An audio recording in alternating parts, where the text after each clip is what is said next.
propósito de que hace no mucho en el evento de Sucre se interpretó una obra emblemática de este compositor de Messiaen, que es el Cuarteto para el Final de los Tiempos, una obra que compuso Messiaen en los años 40, estando él prisionero de un campo de concentración nazi. Pero también lo hemos mencionado a Messiaen no solamente ahora, sino que lo mencionamos en alguna de las clases cuando hablábamos del serialismo integral, a pesar de que Messiaen siempre se reconoció bastante reacio a cualquier procedimiento serial, ¿no? Él conoció el serialismo y el dodecafonismo de Schoenberg, conocía a Messiaen y no estaba de acuerdo, ¿no? O sea, no le interesaba como técnica de composición la dodecafonía como tal. Por lo tanto, no le interesaba trabajar o estudiar series. Sin embargo, hace una obra muy curiosa en el año 1949, que la hemos mencionado en la clase anterior, que forma parte de una colección que se llama Cuatro Estudios de Ritmo, ¿no?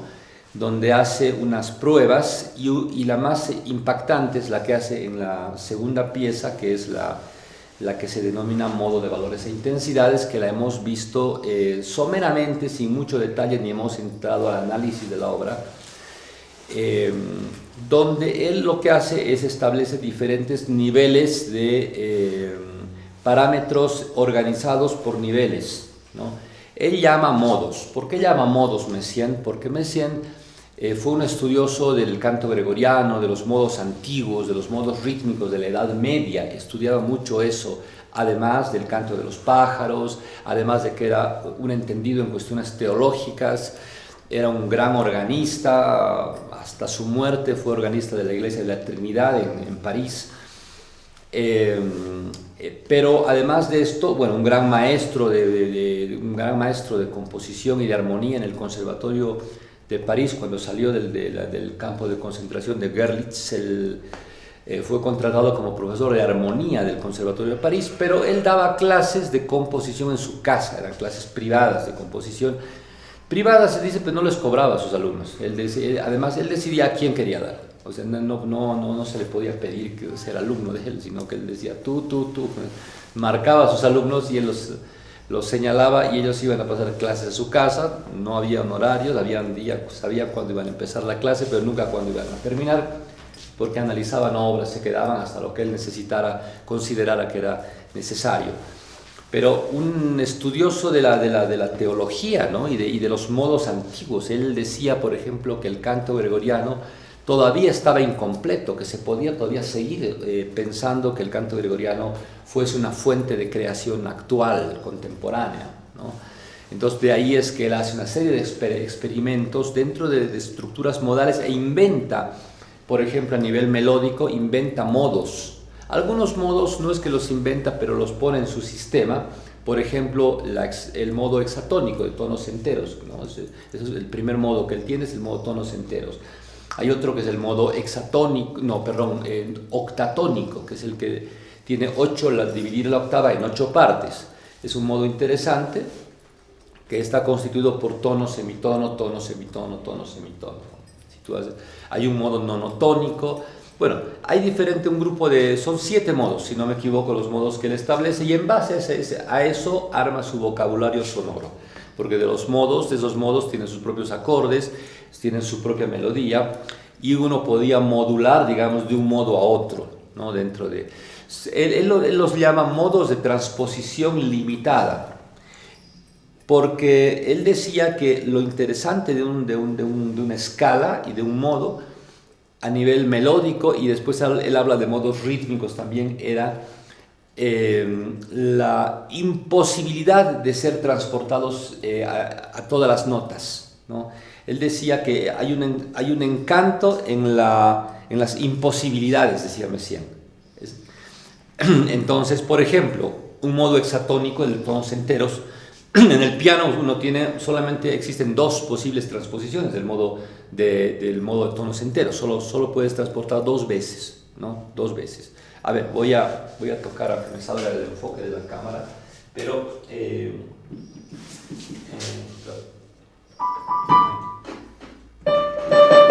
ok, uno es este.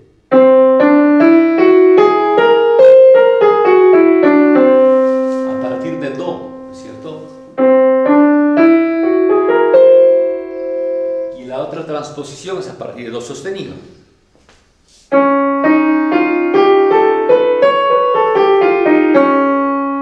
Y no hay más, son dos únicas transposiciones, no puedes transportar a más notas. Porque cualquier otro transporte es el mismo modo. ¿Ya? Cualquier otro transporte te da el mismo resultado. Si yo transporto al re, el modo de re es el mismo que el de do. Es el mismo que el de do, pero en vez de empezar en do empieza en re. O sea, tiene solamente dos transposiciones posibles el modo de la escala hexatónica. En do y do sostenido, no hay más. Porque a partir de re se repite el mismo de do, y en mi se repite el mismo de do, y en fa sostenido es lo mismo. O sea, son dos posibles transposiciones, con notas diferentes. Y cada uno de los modos que él establece tienen así transposiciones, una cantidad muy limitada de transposiciones, ¿no? O sea, no puede transportarse a todas las notas de la escala. Cuantas más transposiciones se puede hacer, es menos potente un modo, dice.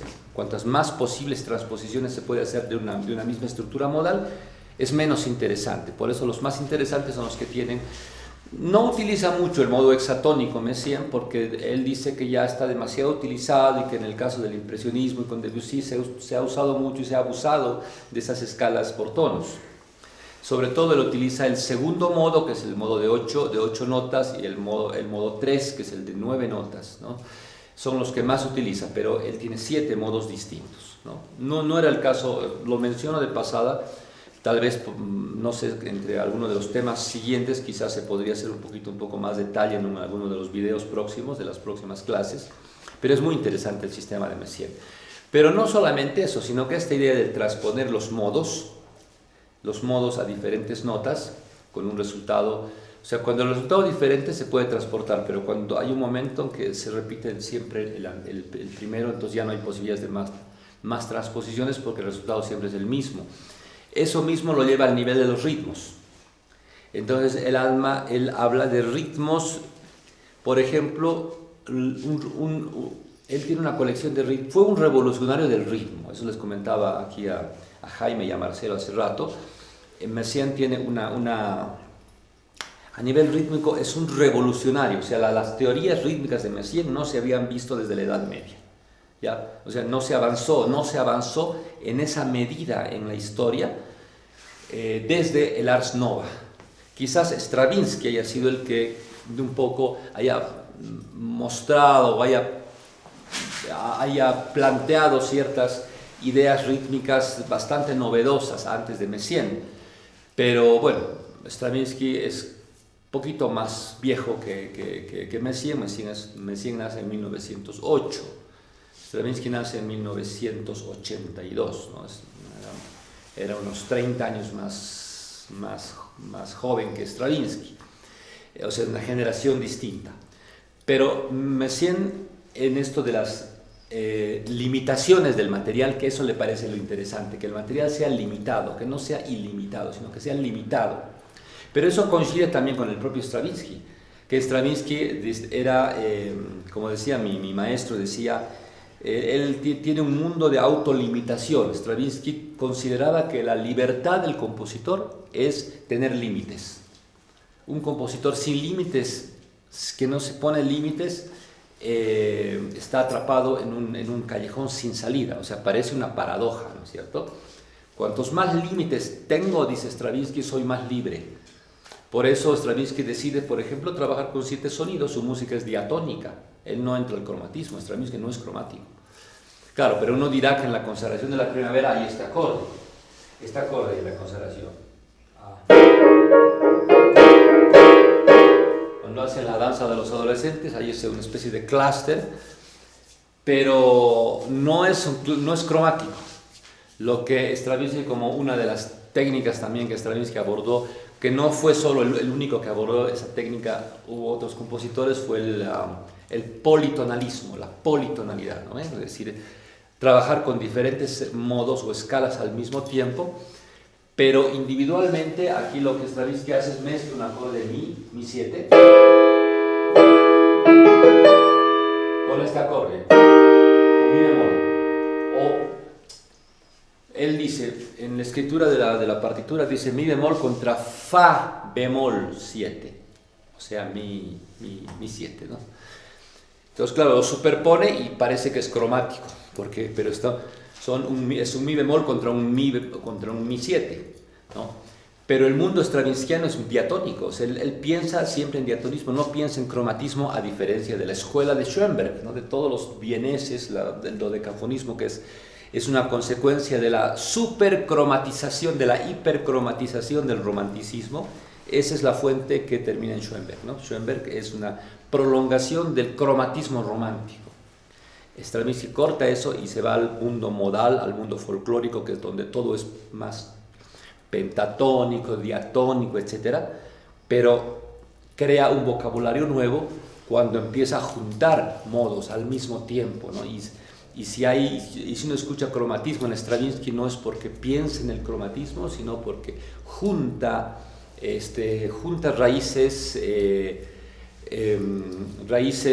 diatónicas, y cuando están a distancia de semitonos, bueno, producen cromatismos, ¿no? Pero el pensamiento es lo que en este caso vale, ¿no? Schoenberg piensa cromáticamente, piensa en do sostenido, re sostenido, piensa cromáticamente, ¿no? Y escribe cromáticamente.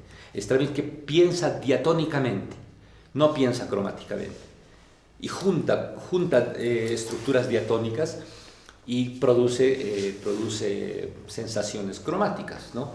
Entonces es interesante, pero bueno, decíamos que esto venía a consecuencia de que Stravinsky decía que cuando él era más libre, cuanto más límites se ponía. Entonces, a mí denme, eso está en el estilo y la idea, perdón, la poética musical, que es el libro de Stravinsky, ¿no? Que está en el grupo, en la plataforma, ahí está, la poética musical. Dice, a mí denme 7 notas y seré libre como un pájaro. Denme 7 notas, seré libre como un pájaro. Schoenberg piensa en 12 notas, en el cromatismo, en toda la escala cromática. Stravinsky piensa en 7 notas, o menos, ¿no? Entonces, tiene un mundo de autolimitación Stravinsky todo el tiempo, ¿no? Bueno, esto se traslada a Messiaen, porque Messiaen dice, cuando crea su sistema de modos, de escalas, él dice modos de transposición limitada. ¿Ya? Modos de transposición limitados. O sea, quiere decir que cada modo se puede transportar o transponer un número pequeño de veces, porque si sigues transportándolo ya estás repitiendo los que ya habían pasado, ¿no? Ya digo, la escala hexatónica es el mejor ejemplo de dos, porque son solamente 2 posibles transposiciones. Hay solamente, como el sistema, como el cromatismo tiene 12, la escala cromática tiene 12 notas. Si divides en 6 y 6, ahí tienes 12 notas, ¿no? Entonces no hay más, 6 y 6, y punto. Son las 2 posibilidades de la escala hexatónica. Y en el caso de los ritmos, el equivalente rítmico de estos modos o escalas es los ritmos no retrogradables. Esa es una pequeña aportación de su gran teoría rítmica, que son los famosos ritmos no retrogradables. Esto se corresponde, por ejemplo, con ritmos quiere decir que ritmos que se pueden leer del mismo modo de adelante hacia atrás que de atrás hacia adelante. ¿Ya? Son como lo que llamamos en la lengua castellana los palíndromes, o también llamadas palabras capicúa. Aquellas palabras que pronunciadas como la palabra oruro, ¿no? Pronunciadas de atrás hacia adelante, suenan exactamente lo mismo, ¿no? En Argentina hay una provincia que es la provincia de Neuquén, y Neuquén se lee en los 2 sentidos lo mismo, ¿no? Y hay muchísimos, hay oraciones enteras, es impresionante, hay oraciones, hay frases enteras que se han puesto a encontrar los ociosos, digamos, que te da lo mismo la frase leída en ambos sentidos. Bueno, estas son palabras no retrogradables, ¿no? Acuérdense que la retrogradación es leer de atrás hacia adelante algo, ¿no es cierto? Es como las retrogradaciones de las escalas dodecafónicas, de las series dodecafónicas, ¿no? Entonces la serie dodecafónica del 1 al 12 y si lees del 12 al 1, eso es la serie retrogradada, el retrógrado, decía Schoenberg, como veíamos en la decafonía, ¿no? Retrógrado es leer de atrás hacia adelante, ¿no? Que no es inversión, es retrogradación. Inversión ya hemos visto que es otra cosa, es el cambiarle el sentido a la dirección del intervalo. Pero el retrógrado es de atrás hacia adelante, es la lectura en cangrejo, eso es el retrógrado. Bueno, un ritmo no retrogradable es aquel ritmo que puedes leer con el mismo resultado en cualquiera de los sentidos. Por ejemplo, semicorchea, corchea, corchea, semicorchea. Entonces haces ta, ta, ta, ta, ta, ta, ta, ta, ta, ta. Entonces tienes, si lees en cualquier sentido, o sea, eso significa, es un ritmo que tiene un medio y que se escribe, se refleja, digamos, ¿no? Se refleja de la mitad de un lado. Entonces lo lees lo mismo. Y entonces él plantea, y los ritmos de Messiaen además son, pero esto es simplificada esta idea que estoy hablando, ¿no? Hay que ver las partituras, y eso, el cuarteto para el fin de los tiempos está lleno de modos de transposición limitada, lleno de ritmos no retrogradables, lleno. Esa era su manera de componer en Messiaen. Ahí uno puede ver todo eso, ¿no? Y además Messiaen en el ritmo también es totalmente innovador, por ejemplo, porque tiene, eso lo quería mostrar, después podemos hacer una pausita e irnos a la aula con la pizarra para que eso lo vean escrito, porque una cosa es decirlo verbalmente y es verlo escrito. Él tiene dentro de su mundo teórico, digamos, Messiaen tiene en la parte rítmica, tiene los ritmos con valores añadidos. Entonces uno ve ritmos rarísimos en esa, por ejemplo, en esa pieza, digamos, en el cuarteto o en cualquiera de las obras. Tienen cientos de obras, ¿no? Pero ese cuarteto es bien popular.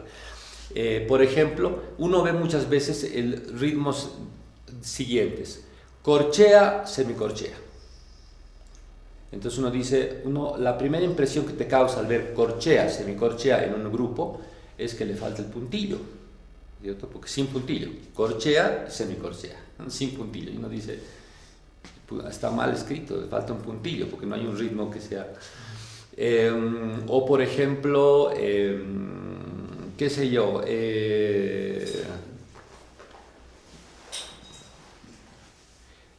una negra ligada a una semicorchea.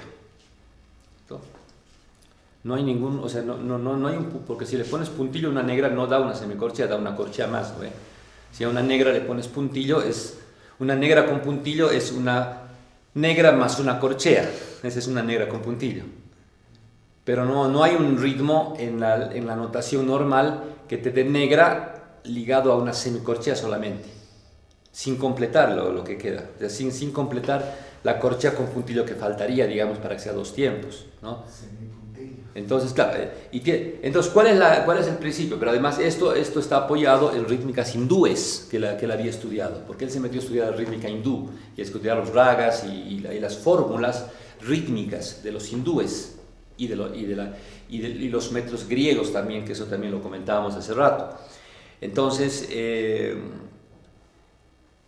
él dice que a cualquier ritmo es posible aumentarle una partícula de sonido que le haga crecer en una cierta proporción, sin que complete otra negra, nada, ¿no? Yo puedo hacer crecer mi negra un cuarto de su valor, no una mitad, porque el puntillo es la mitad. Claro, el puntillo sería un caso dentro de la teoría que él tiene de valores añadidos. Él dice que se puede a un objeto, digamos que en este caso sería una nota entera, una negra, digamos que es un valor entero, se le puede añadir un poquito, una figura que la haga crecer en una cierta proporción, sin considerar completar eso con puntillos, con nada, ¿no? Entonces puede crecer un cuarto, puede crecer un octavo de su duración, si tú le añades una fusa nada más, es una negra un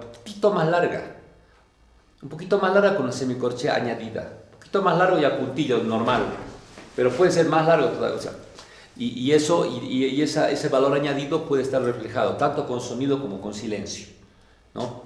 Entonces, bueno, y si uno va mezclando esos ritmos y esos modos y esas ideas, te salen unas estructuras que no pueden, por eso Messiaen escribe sin compases su música. O sea, pone barras de compás, pero no pone marca de compás porque no sabría cómo poner. Pues como, no, vamos a hacer una pizarra para que veamos y que ustedes me digan qué compás es. Claro, te va a salir un compás que sea, por ejemplo, 17 sobre, qué sé yo, 17 sobre 16, digamos, te va a salir un compás, ¿no?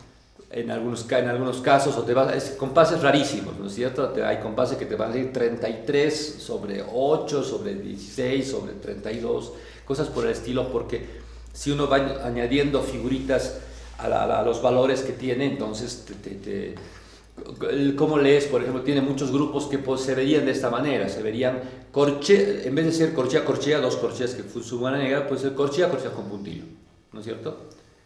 Donde, o sea, la segunda corchea es más larga que la primera y no corresponde completarla, o sea, así nomás, el ritmo es corchea, corchea con puntillo. Ese es un ritmo, ¿no? Bueno, lo vamos a dibujar después en la pizarra para que más o menos identifique. Bueno, el asunto es que Messiaen crea un vocabulario rítmico insólito, porque cuando tú escuchas eso es insólito. Ahora, tú escuchas y cuando escuchas lo escuchas medio sincopado, se escuchas que la música es sincopada, pero no utiliza el concepto de síncopa, Messiaen, o sea, no hay síncopas. Suena sincopado, pero no hay síncopas porque en su teoría no entra la síncopa, entran los valores añadidos. Añadidos como silencio o añadidos como sonido, indistintamente, o sea, es cualquier valor puede ser reemplazado por un silencio, como corresponde a la teoría clásica, ¿no es cierto? Porque las figuras musicales son tanto silencios como figuras, ¿no? O sea, por eso quizás se podría justificar la obra 433 de Cage o tantísimos silencios en la obra de Webern, porque bueno, el silencio finalmente está dentro de la teoría clásica de la música. O sea, quiere decir que uno podría hacer música con silencios, porque en un libro de teoría de la música uno dice, las figuras son negra, corchea, semicorchea, o sea, una negra, dos corcheas, cuatro semicorcheas, 16, etc., ¿no es cierto? O sus silencios, silencio de negra, silencio de corchea, silencio... O sea, si nos están mostrando y un silencio de negra tiene un dibujo, una notación, quiere decir que eso es música, ese silencio es música, porque está con una figura escrita en la teoría de la música. Uno podría hacer una obra puro silencio, marcando solamente, anotando silencios, porque la teoría nos permite eso, el libro nos da, tenemos, y no estamos hablando de un libro de música contemporánea, un libro de teoría tradicional. Figuras, silencios. Entonces uno puede usar, si quiere silencios, si quiere figuras, eso ya depende del compositor. Siempre nos han hecho creer y hemos pensado y ha procedido la historia de la música como si solamente la música es la combinación de sonidos. Como desconociendo que también la teoría de la música se compone de silencios escritos y desde el principio de los tiempos los silencios eran parte del vocabulario musical. Sin embargo, se pensaba que solamente el sonido era música y que cuando había silencio era porque la pieza había terminado, ¿no? Y entonces eso va cambiando con el tiempo y ahí aparecen las obras de Webern primero con notas, esa textura puntillista que después se intensificó en la época de las vanguardias europeas, de Stockhausen, de los años 50 en adelante. Se crea un puntillismo que es un cielo estrellado con notas muy esparcidas. Pa, pa, pip, silencio, ¿no? Pup, pup. Esas cosas que escuchamos dentro de estas texturas contemporáneas que se llama puntillismo, ¿no? Eso ya empezó con Webern, quizás con Schoenberg también, pero Webern es un caso clave de eso, ¿no? Su música tiene la orquestación de Anton Weber, músico dodecafónico, que lo hemos visto, más o menos. Uno va a ver que ningún instrumento en su orquesta hace una melodía, nada, hace una nota suelta, o dos notas, digo, tidun, tadun, dun. Los instrumentos van haciendo notas diferentes, pero de a una o de a dos, no más, ¿no? Creando y se mueven en un espacio en silencio, o sea, están en un entorno silencioso y dentro de ese silencio se va cortando por la aparición de ciertas notas, ¿no? A diferencia de la música clásica que todo el tiempo es nota, silencio, siguen notas, silencios como pausas los silencios, pero juntan pedazos de música escrita con notas. En el caso de Weber es silencio separado por ciertas notas, o sea, pero su música es silenciosa. Es muy rala, muy ralita, ¿no? Una atmósfera muy raleada, la textura de Weber. Bueno, eso es el caso de la obra de Messiaen, que creo que vale la pena estudiar, ¿no? En 1944, Messiaen escribe un libro que se titula Técnica de mi lenguaje musical. Lo escribe en 2 volúmenes. Un volumen son los ejemplos, que él pone con 2 ejemplos de sus obras exclusivamente, y el otro es el libro de teoría. Pero forma parte de toda la suma musical, del legado filosófico de Messiaen, que consta que después de su muerte, murió en 1992 Messiaen, después de su muerte, su mujer, Yvonne Loriot, terminó la compilación de toda la obra dejada por Messiaen. Él, por ejemplo, otra de las teorías era el color. Messiaen pensaba en colores, pensaba que la música producía colores, pero colores reales, colores verde, azul, amarillo, anaranjado. Y analiza, por ejemplo, hay una clase con los alumnos del Conservatorio de París, en que él entra al piano y dice, vamos a analizar hoy día una parte de la ópera Pelléas et Mélisande de Debussy. Entonces se sienta con la partitura, va al piano y empieza a tocar una parte de la ópera y les dice, bueno, ahora aquí escuchen este acorde, ¿qué color es? Estamos dentro del anaranjado, dice, ¿no? Tirando hacia el amarillo. Pero fíjense que aquí contrasta con este verde oscuro. Bueno, muchos lo asocian, esta idea de Messiaen, con el tema de la sinestesia, ¿no? La sinestesia es la propiedad de los sentidos donde tú ves sonidos y escuchas colores, digamos, ¿no? Bueno, pero dice la sinestesia no es necesariamente esa, digamos, entre comillas, confusión de sentidos, ¿no? O sea, vista, oído, puede ser cualquiera de los sentidos.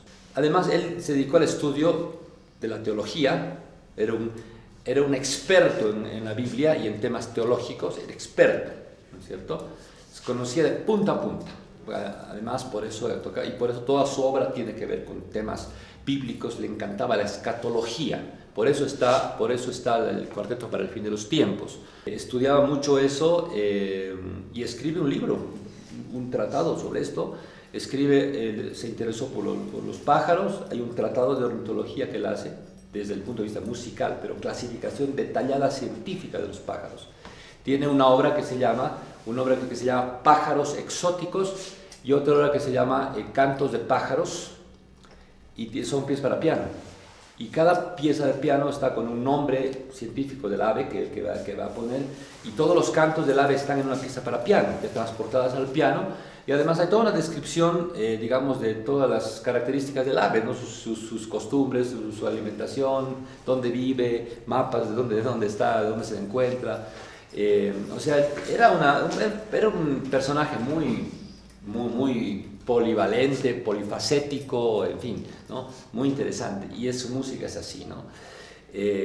Interesado en el estudio del latín, por supuesto, como le interesaba la teología, por supuesto también se dedicó a estudiar latín, lo hablaba muy bien, y empezó a estudiar algunas lenguas muertas como el sánscrito y otras lenguas, ¿no?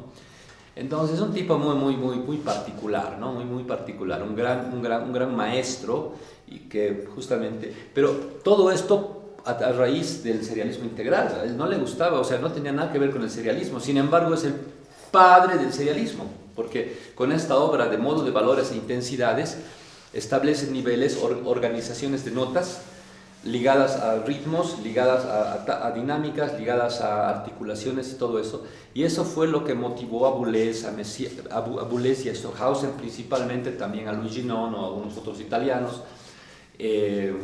La esposa de Messiaen, que es Yvonne Loriot, era de ese grupo de alumnos, era una alumna de ¿no? con quien se casó, pianista, que difundió toda la obra para piano de Messiaen, hasta el último, y después su hija más.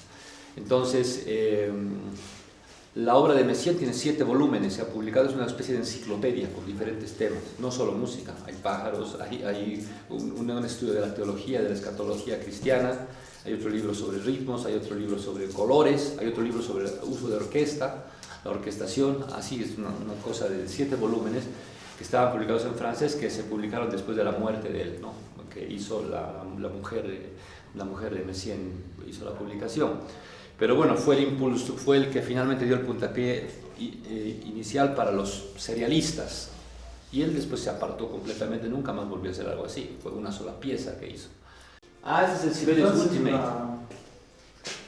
Entonces la idea era...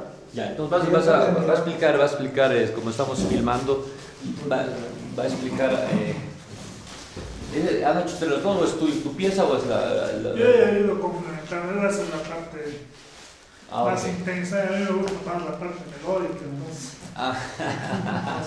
Bueno, pero tengo dormido en el mismo...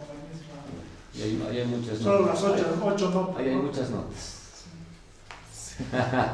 Así le dije. Así le dije.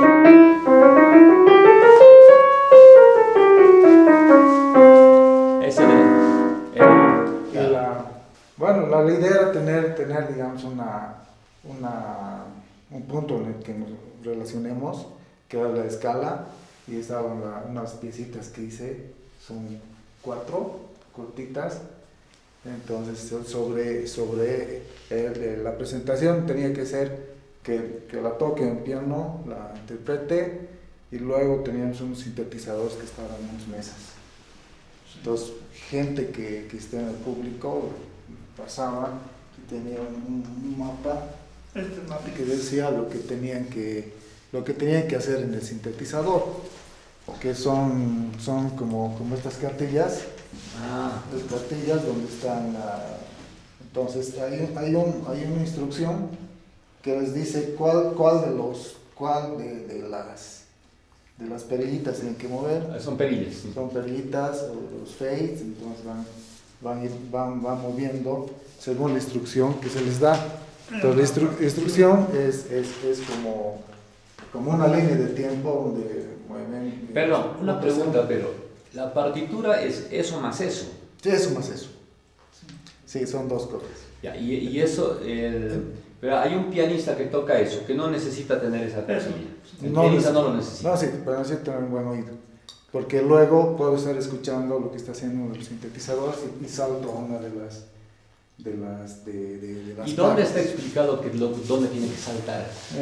Eso estamos pensando. Porque ahorita, digamos, porque eso tú como pianista uno está como para leerse normal, de modo tradicional, seguido, ¿no? Sí. Bueno, a ver, vamos a ver esa alternativa. Vamos a pensar cómo saltan. En el principio de la partitura tendría que haber una hoja de instrucciones. Una hoja de instrucciones donde diga, ¿no?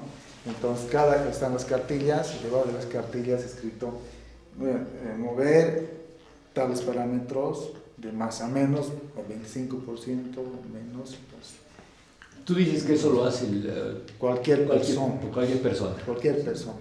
Entonces, Marcelo tiene una computadora, está lanzando un Mediatime Code, entonces para que se sincronicen todos los sintetizadores. Y hay unas partituras pequeñas que les vamos a mostrar para cada sintetizador, que son como los paternos. Entonces los paternos están... que ya estarían como antes programados, ¿no? O sea que no necesita realmente tocar. Es muy antiguo esa forma de entonces si lo podemos hacer en 2 segundos cada uno, entonces viene luego el músico y comienza. Primero se interpreta toda la pieza de piano y luego va entrando la gente mientras vayan escuchando. Creo que, no sé si hemos exportado un audio, no. Entonces mientras va entrando cada sintetista con la modulación que hace de la síntesis, entonces va entrando Pero la pieza comienza con que el pianista toca todo lo que está escrito. Sí, todo lo que está escrito. Hasta que no termine de tocar eso, no entra todavía la manipulación. A la segunda vuelta ya empiezan los sintetizadores, entonces yo tendría un clic del metro y entran todos, y entonces yo voy improvisando sobre estos temas. Pero lo que ellos operen, digamos, las personas que vayan manipuladas las perillas, no influyen en el pianista, o sí deberían influir. Influye. influye porque si yo soy el pianista voy escuchando qué es lo que está haciendo los sintetizadores y voy interactuando con ellos. Es como interactuar con la gente. Pero no puede cortar el pianista, digamos, está a la mitad de A y saltarse a B, tiene que terminar, ¿o puede? Puedo saltar. Puede saltar. Puede saltar. Ah, Puede ir ya. donde quiera. Para tener idea de cómo suena.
Pero el público que va a accionar esas perillitas tiene que saber música. ¿O No. No.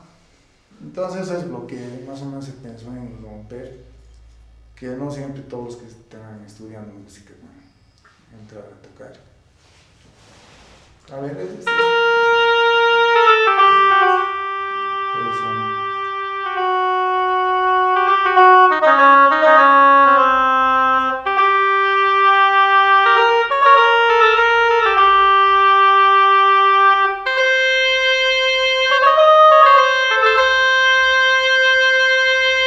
creo que cuando hay ya una modulación, van cambiando todas las cosas, se van mezclando. Pero fíjate, un tipo que del público, digamos, que vaya a accionar las perillas, muy difícilmente va a hacer algo así. No, eso ya va a estar como No, grabado, está en el secuenciado. en el aparatito. Está en Está en el aparato, aparatito. o sea que Solamente se le pasa un reloj. no es, es interesante la idea, la mecánica es interesante de la pieza y además A ver, dos. es una forma que se va a ir construyendo en la medida de que la gente quiera, o sea, que la gente según lo que haga, o sea, no tiene una forma, o sea, es una obra hasta cierto punto bastante aleatoria, ¿no? Pero a mí me parece interesante. Lo que no me parece que esté resuelto es decir, cómo se o sea, todo esto hay que pensar en cómo darle la mecánica al público y o sea, cómo hacer la partitura final, ¿no? Ahora, yo no veo necesario que digamos, que B siga A y que después venga C y que después venga D. Yo creo que por cómo está escrito puede ser cualquiera en cualquier orden. Puedes empezar en cualquiera de ellas, que es la primera cosa, que tú puedes decirle al intérprete que toque, que elija la que quiera y que salte a la que quiera. Además, ¿no es cierto? Mira, es que hay varios parámetros en esto que me parecen interesantes. Uno es que el intérprete puede empezar en cualquiera de esos módulos, digamos, y saltar a cualquiera, ¿ya? Pero al mismo tiempo, esta decisión del intérprete puede verse afectada por el público que hace su elección, ¿no es cierto? Digamos que el pianista ha decidido empezar en la C, en el módulo C, y después pasar al A, C. Pero viene un ñato del público y agarra y elige una opción diferente, y el tipo escucha y ya cambia su decisión hacia otro, ¿no? Porque lo que escucha ya no hace a C, sino que dice, no, mejor que hago D, digamos, porque lo que está escuchando que ha elegido el público. Eso es interesante, ¿no? Y esa es una potencialidad de cierta música también que ha aparecido en el siglo XX, donde permites que la obra no tenga un único camino, sino que pueda tener múltiples caminos de acuerdo a ciertas circunstancias. En este caso, decisión del intérprete, digamos, que se le ocurre combinar elegir una perilla X, ¿no es cierto? Aleatoriamente decía, y la obra va cambiando de sentido, ¿no? Claro, esa música era más rígida, digamos, ese aleatorismo en Boulez, en la sonata número 3 para piano, por ejemplo, tiene una sonata que se llama Formantes, creo que se llama la obra, y la partitura no viene digamos, anillada o editada, sino las hojas de la partitura son todas sueltas, depende de la partitura suelta, son como unas cartulinas viene la carpetita, y entonces el intérprete elige cómo quiere mezclar las hojas, ¿no? O sea, elige cualquier orden, o sea, porque está pensado para que tú puedas, cualquier hoja se enganche con cualquier hoja, digamos, se encarga de que las conexiones puedan ser, entonces la obra tiene muchas posibilidades, según el intérprete elige cómo quiere tocar, entonces le da un orden que puede ser inclusive aleatorio, o puede el intérprete armar su orden, el que él quiera, antes del concierto, ¿no? Y estudiar en un orden y después toca lo que ha estudiado de una cierta manera. Es interesante eso, ¿no? Cuando tú permites que el público o que otros músicos externamente modifiquen o sea, la obra nunca va a tener la misma versión, o sea, nunca se va a poder tocar igual a la obra, ¿no? Nunca va a salir lo mismo. Porque también podría ser totalmente automatizado el sistema, o sea, que no haya pianista. O sea, que la obra está siendo tocada automáticamente, que esté automatizada la ejecución. Pero que en el momento en que el público acciona una perilla, automáticamente la máquina cambia, porque, ¿no es cierto? O sea, tiene que haber una programación en ese sentido, ¿no? Ahora, la obra de Satie no podría ser hecho en computadora. Se puede hacer en computadora, porque tú programas la obra en una computadora y la programas para que se repita 840 veces. Y deja sonando ahí todo el día. Suena. Pero no es lo mismo. Por la sencilla razón de que cuando toca un pianista, pasan cosas pianísticas. El pianista está hecho un pianista de carne y hueso, tiene pues un sistema nervioso, tiene músculos, ¿no? Se aburre de tocar, se cansa, no puede mantener el mismo tempo durante 12 horas, no puede tocar a la misma velocidad. O sea, es imposible. A ver, la primera vez cuando empieza a tocar y la repetición, digamos 600, seguro que se ha movido su tempo, es imposible que pueda un ser humano mantener. O sea, la obra va cambiando también, a pesar de que se repite, va cambiando también, porque el intérprete se va cansando de repente. Si es una computadora es idéntico, o sea, repites 840 veces igualito. Pero si es un pianista o varios pianistas que se alternan, porque esa es otra opción, que se alternen pianistas, es lenta la pieza, entonces en un momento cambian de pianistas y sigue toda la obra, continúa, ¿no? Cage la tocó con 10 pianistas, eran 10 pianistas los que tocaron, ¿no?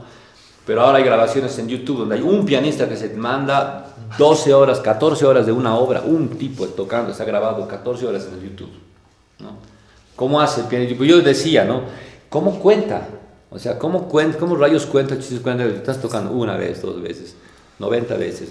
En algún momento no te equivocas, o sea, ya dices, estoy en la 100 o la 102 o la 101, ya no sé. ¿Cómo cuentas, no? Y ahora, como en YouTube está resuelto muy fácilmente. Tipo se fotocopia 840 veces la misma partitura y tiene así su toco de hojas en el piano. Toca y bota uno, va a sacar y se le va acabando su piano. Entonces, no tiene que contar, ya están la cantidad de hojas repetidas. Hace unos años trajimos un músico mexicano que se llama Rodrigo Sigal, un buen amigo que lo conocí en Chile y lo invitamos una vez hace muchos años a La Paz, y él es el primero que trajo el Ableton Live aquí. Ahí empezó a usar Oscar y todos esos, ese programa. Y él, claro, Stockhausen ya hablaba del intérprete electrónico, porque él decía en la proyección de sus obras electrónicas, él siempre estaba delante de la consola, ¿ya? Pero estaba proyectando, digamos, haciendo que, no sé, que el sonido viaje del canal tal a otro canal, que haya una circularidad, un movimiento de los canales y de los sonidos, ¿no? Y además ecualizaba en vivo, no sé, movía volúmenes y cosas por el estilo. Pero todavía muy estático todo. Pero hoy día, cuando vino este músico mexicano, Sigal, trajo un pad, donde la obra evidentemente puede ser completamente modificada en todos sus parámetros por el intérprete en ese momento, ¿no es cierto? Puedes modificar todo, frecuencias, tempo, posición del sonido en el espacio, todo lo puedes modificar desde tu pad, que es lo mismo que hace el DJ, o sea, ¿no es cierto?, en una discoteca, es lo mismo, es el trabajo que hace un DJ con los platos girantes, ¿no es cierto? Hay un peligro con la tecnología.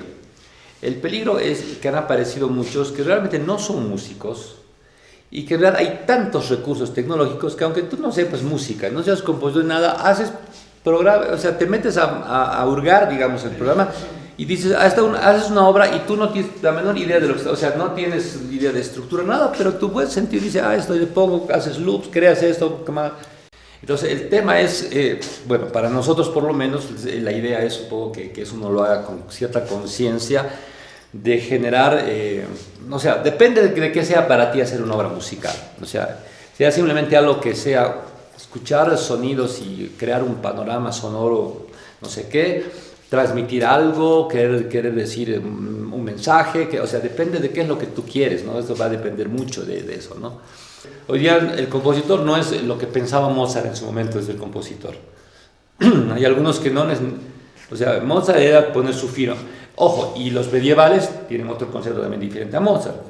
En la música medieval, por ejemplo, es la idea de artesanía, de tener que hacer, no hay compositores, nadie firma sus obras, el canto gregoriano no está firmado por nadie. El canto gregoriano era los monjes tenían que hacer, o sea, había tipos especializados que hacían eso y mandaban y todo, ¿no? Entonces yo no sé realmente cuál es el rol de uno como compositor. Por otro lado hay otra dificultad también cuando uno hace un taller de composición como un curso regular, que es muy difícil corregir la composición, porque pasa lo siguiente, tú me dices, yo te digo, mira Jaime, no, esto no me gusta porque esto queda así, porque no, yo quiero que sea así, me dices, y yo pienso, y es muy difícil entrar a esa discusión, porque si tú querías que eso suene así, y esa es tu, y para mí está mal, o sea, ¿por qué para mí está mal y para ti está bien? O sea, más allá de que si yo soy el maestro y tú el alumno, no sé qué, pero finalmente te dicen, no, así quiero que suene, pero es que no, es que yo quiero que suene así. Entonces ya no hay un punto en que tú ya no le puedes decir nada, o sea, no puedes corregir eso, que ya no, está bien, pues, o sea, quieres que así sea, esa es tu, no, que paralelismos, quintas, no, es que yo quiero quintas paralelas, porque esa es mi idea de esta mi obra. Listo, no le puedes, ya no, pues sí está mal, o sea, ¿quieres eso? ¿Qué es eso nomás? Entonces, ya es por eso, yo encuentro que la perspectiva de la enseñanza de la composición y de la enseñanza de una habilidad, un oficio artístico, está un poco en esto, ¿no es cierto? Es decir, mira, fulanito ha hecho esto y hace esto, tiene esta idea de la música, esta técnica, ahí está. El otro ha hecho esto, ahora hay también esta otra opción, y simplemente uno tiene un abanico tal y dice, bueno, me interesa esto, y tú haces lo que quieres. En definitiva es eso, ¿no? O sea, porque ¿qué está realmente mal? O sea, ¿cómo te puedo decir, mira, está mal lo que has hecho? O sea, Mal bajo mi criterio y mi perspectiva, pero por ahí no. Por ahí, o sea, es lo que quieres y tú sientes un equilibrio en lo que estás haciendo y eso es lo que quieres hacer. Quieres hacer algo que que esté cojo, esté desequilibrado porque quieres transmitir. Por eso, o sea, es bien complicado todo lo que es, digamos, las ramas artísticas en este momento. A ver, Schnittke es un compositor que nace en 1931, 32, muere en 1992. Lo interesante de Schnittke, bueno, y además él vive en la Unión Soviética en la época de la Guerra Fría, o sea, del comunismo, ¿no? Él era parte de eso. Y a él no se le permite, pues, estudiar las decafonías, esas técnicas contemporáneas en la Unión Soviética eran como que era alienación, ¿no es cierto? Eran técnicas alienantes porque ¿no? Eran del otro lado del muro. O sea que tenían poco acceso, digamos, ellos a las técnicas contemporáneas que se estaba haciendo en Europa Central, ¿no? Porque están en Rusia y era un sistema muy hermético, ¿no? Entonces Schnittke, sin embargo, lo que empieza a hacer, trabaja con varias cosas, con el folclore de Rusia, trabaja con Pero lo más interesante de Schnittke, es que Schnittke, primero, es el maestro de la sorpresa.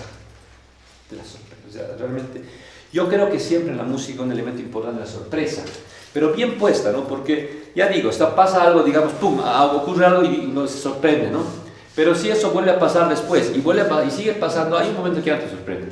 ¿Ya? La primera vez te sorprende, ¿ya? La segunda vez, digamos que ya. Pero otra vez volviendo a la percepción dice, me va a volver a sorprender. O sea, ya 2, 3 veces me ha puesto un sonido inesperado y me ha creado sorpresa, entonces ya uno se da cuenta cuál es el juego. Por eso es importante no ser previsible en la música. El pecado del compositor es ser predecible. Sin embargo, Schnittke es un compositor que no hace economía de medios para nada. O sea, siempre aparece algo distinto. Por alguna razón le funciona. O sea, ¿no? Por alguna razón le funciona, ¿ya? Y el tema de la sorpresa, de lo imprevisible, es todo el tiempo. Muchos autores han llamado que su estilo es un poliestilista, porque además en una misma obra mezcla estilos, le da lo mismo poner una cosa clásica, totalmente tonal, armónica, así romántica, y a su lado, ¡pau!, un acorde, un clúster del piano, así, un ruido. Y después unos glisandos microtonales, y después tocar un tango, digamos, ¿no? Aquí hay 4 obras que muestran algo de eso, pero lo que vamos a ver, porque está con partitura, es esa que dice sonata número 2, casi una sonata, dice, no la llaman sonata, es para violín y piano. Quiero que vean la escritura y quiero que vean el material con el que trabaja Schnittke. A ver, pon esto.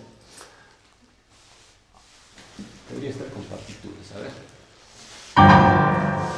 Mira.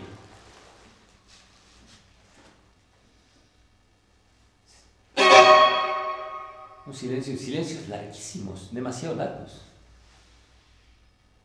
El público está como, ¿qué pasó aquí? Otro silencio. Miren esto. 11 segundos de silencio. Un espacio larguísimo. ¿Terminó? ¿Qué pasó aquí?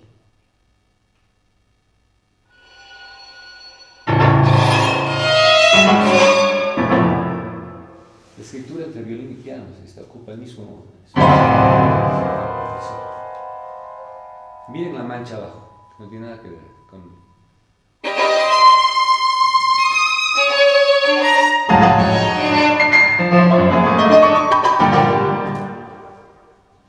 12 segundos de silencio, es un horror.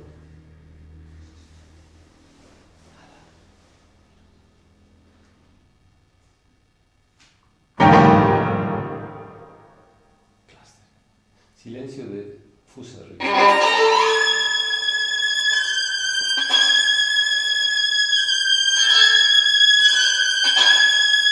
Y se vuelve loco con esa segunda. Y no sale de la segunda.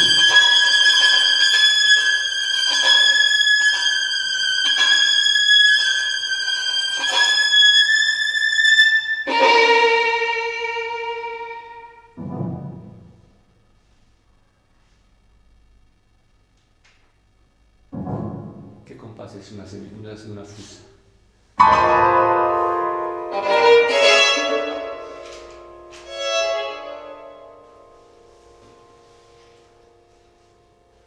Hay un pedal que no corta, el pedal sí, el piano, sigue sonando el pedal.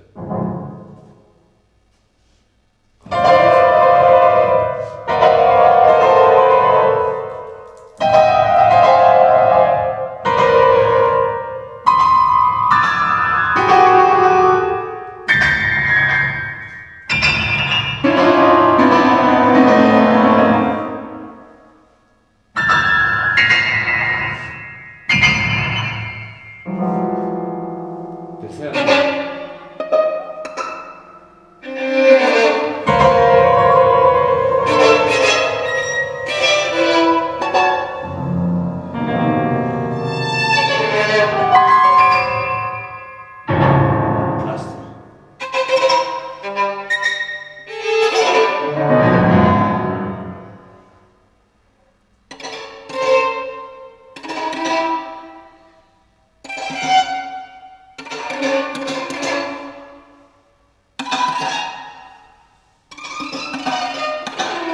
La escritura es alucinante. Yo lo he visto nunca.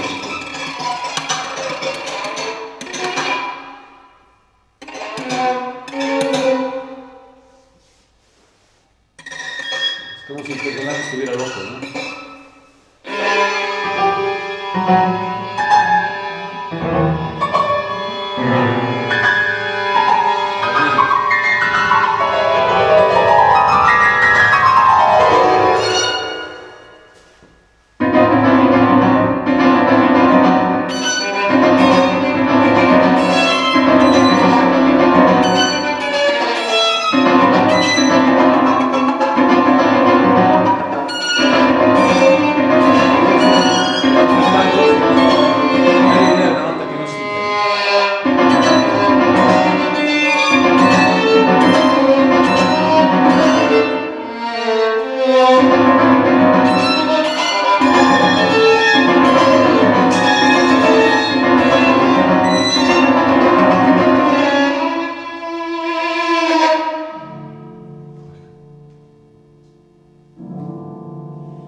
Pero empieza con acorde menor.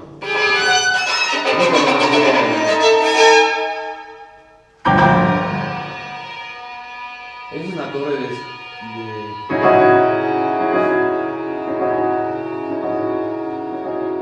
todo tiende al cluster, ¿no?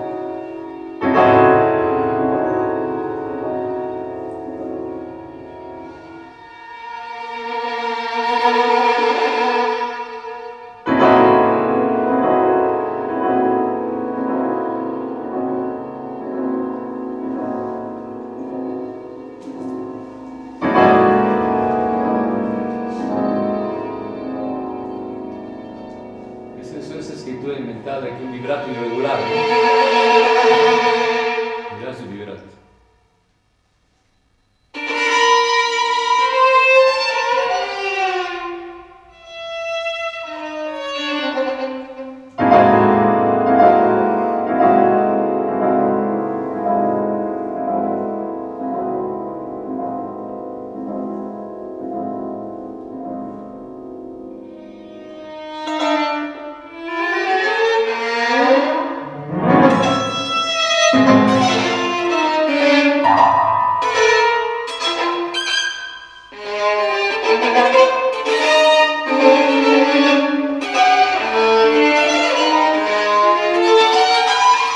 Escucha cualquier hasta aquí. Ahora, escuchen esto. Escuchen esto.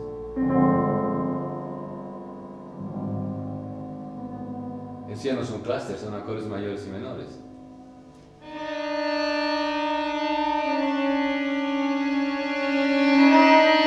Es de gregoriano, ¿no?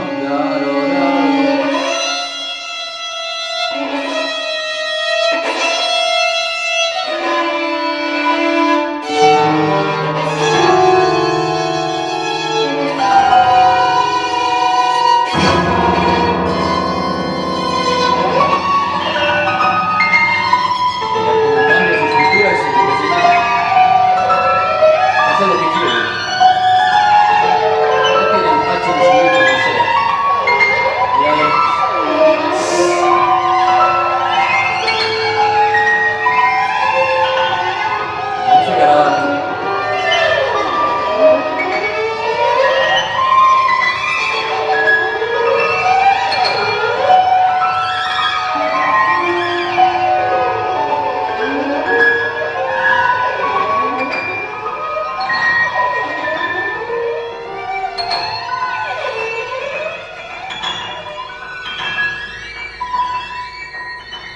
Se va flotando el vidrio, ¿no?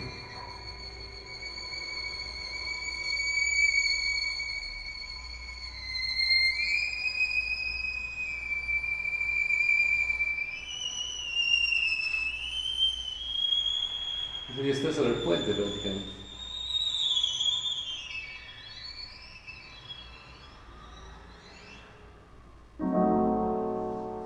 Y el acordeón.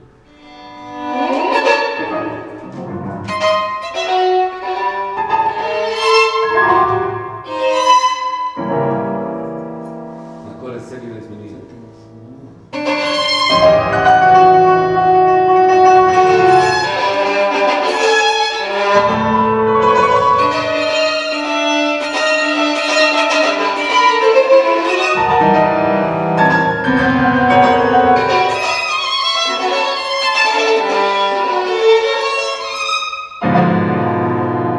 Siempre disminuido.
Vuelven los larguísimos silencios.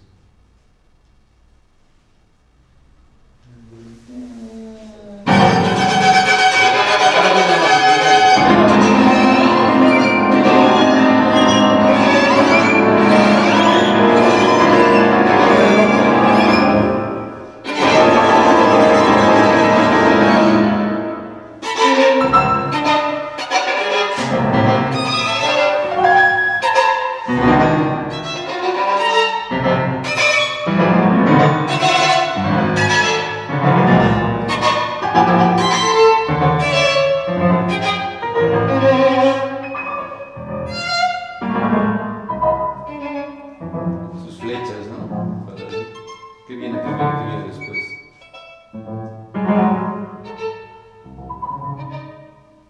La escritura es insólita, así que...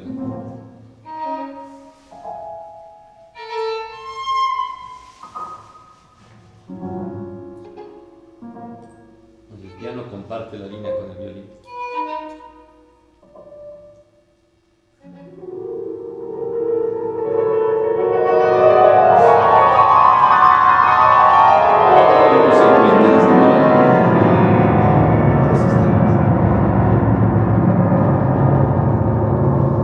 Cuatro sistemas para el piano. Mira, vele.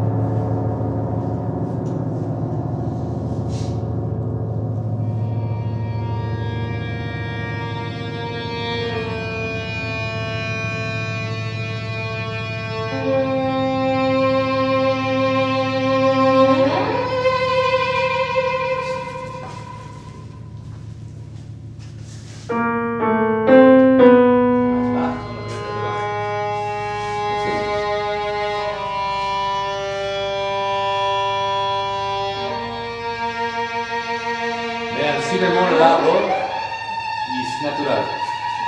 Ese es el nombre de Bach, está escrito con notas. Si bemol, la, do, si natural. Ese es el, ¿cómo se llama? Acrónimo, acróstico, no sé cómo se llama. Son las iniciales de la letra de Bach. Si bemol, la, do, si natural. La cruz es pizzicato con la mano izquierda. Con la mano, ese pizzicato con la mano izquierda.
Es una armonización romántica.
Se dan cuenta que ha empezado ha abandonado todos sus dibujos que estaban haciendo y ha empezado a escribir de manera con blancas, redondas, negras.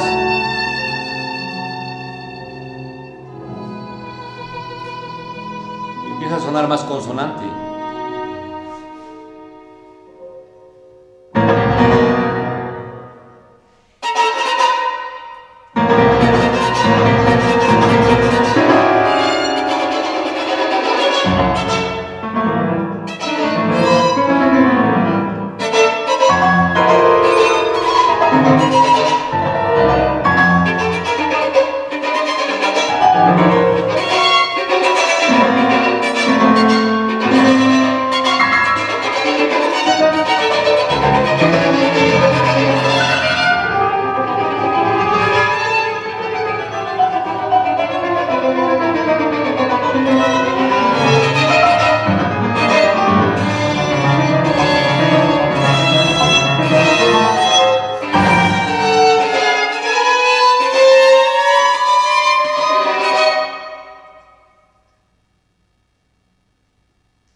Se obsesiona con ese acorde.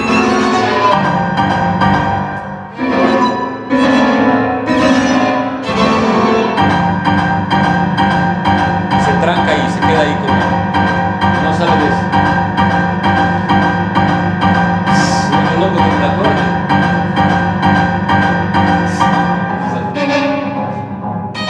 Sol menor, acorde sol menor.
Termino, ¿no?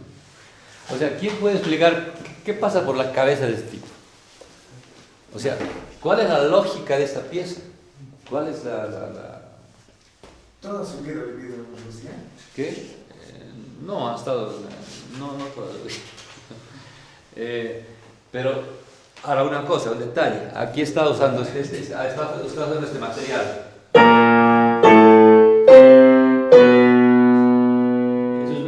Eso decía que es el ¿cómo se llama? Acrónimo de Bach, ¿no? Si bemol, la B. La A es la C es el Do, y la H es el Si natural. Bach. Y eso lo utiliza como un material motívico, casi temático, ¿no? Me estaba sonando el 10 y gregoriano, pero es esto. Esta es la obra de un tipo loco, ya un tipo que está loco, porque no es un tipo que haga una cosa académica, no está con la academia, este tipo no, o sea, tú escuchas esto y el tipo que ha estudiado, o sea, ¿qué está haciendo? Lo clásico, la escritura, además la escritura cambia a la manera que le da la gana, o sea, si le da la gana de poner una mancha, si le da la gana de poner un acorde mayor, hace mayor, y queda con este acorde, ¿no? Ustedes han visto al final, hace este acorde.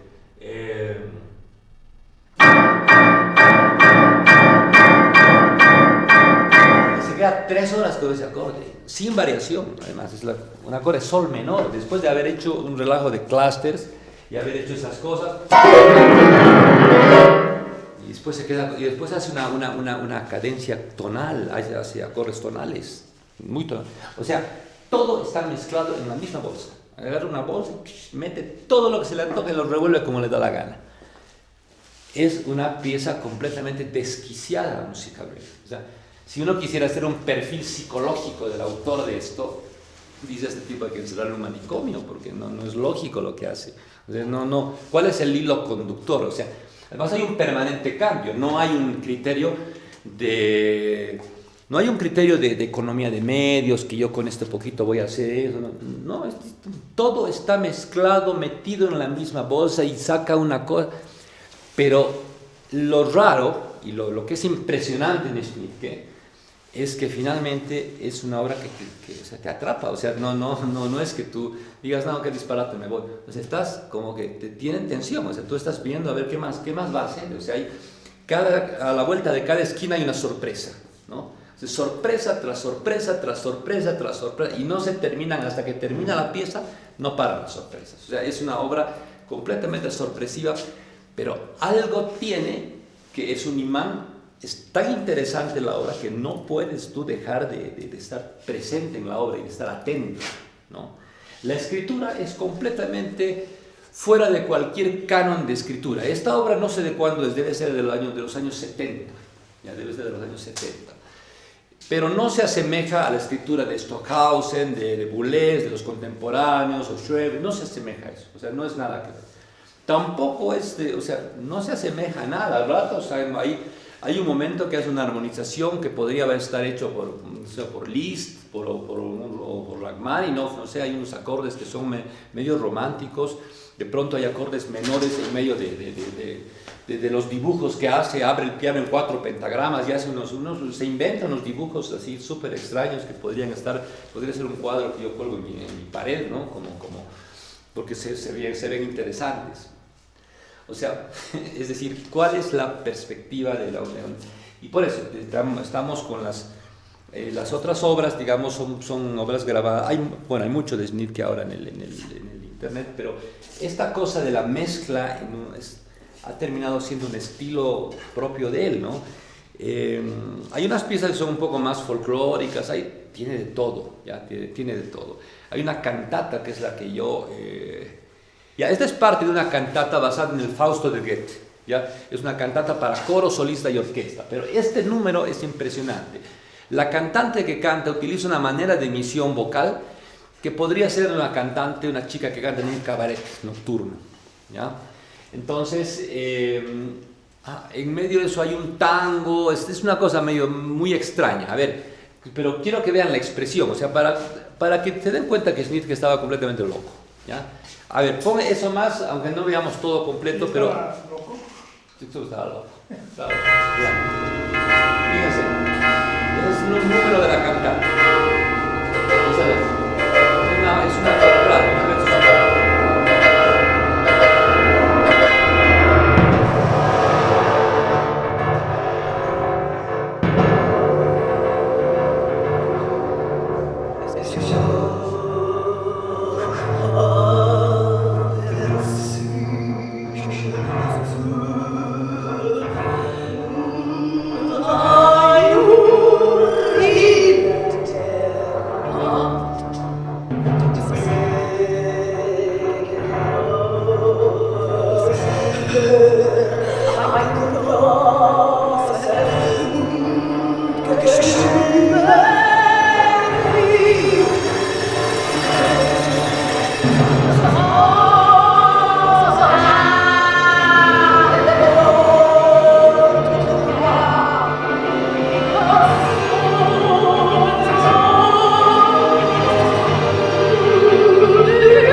¿Cuál es el límite, no? ¿Qué es lo que está bien y qué está mal? ¿Y cuál es la escuela que sigues? O sea, él directamente lo que yo creo que se saca todo, cualquier tipo de prejuicio sobre lo que se puede, hace lo que quiere, lo que dé la gana, quiere que grite la soprano. No es soprano, está escrita para voz de contralto, pero claro, hay que cantar como esta chica, o sea, esta chica está todo escrito, ¿no? O sea, está anotado, ¿no? Ella no es impostación lírica ni nada por el estilo, ¿no? Mezcla mucho. Este es un tango, en realidad lo que estamos escuchando está hecho sobre la base de un tango. Y no es atonal, es tonal en muchos lados. ¿No? O sea, a ratos sí, a ratos no, has visto. O sea, le da lo mismo mezclar un clúster que un acorde mayor, que hacer sol, do, digamos, ¿no? O sea, hacer una cadencia tonal. Todo está permitido. Esa es un poco la idea, ¿no? Entonces, esos son pues los límites que de alguna manera, los límites o no límites que tiene la verdadera, bueno, creación artística, ¿no? Ahora no todos pueden hacer eso, ni todos tienen esa necesidad de hacerlo así, ¿no? Pero esa es una manera, y no es tan actual, porque mira, el 92 ha muerto Schnitt, que son más de 30 años Chicos, terminamos aquí, ya se ha hecho tarde, gracias por su presencia.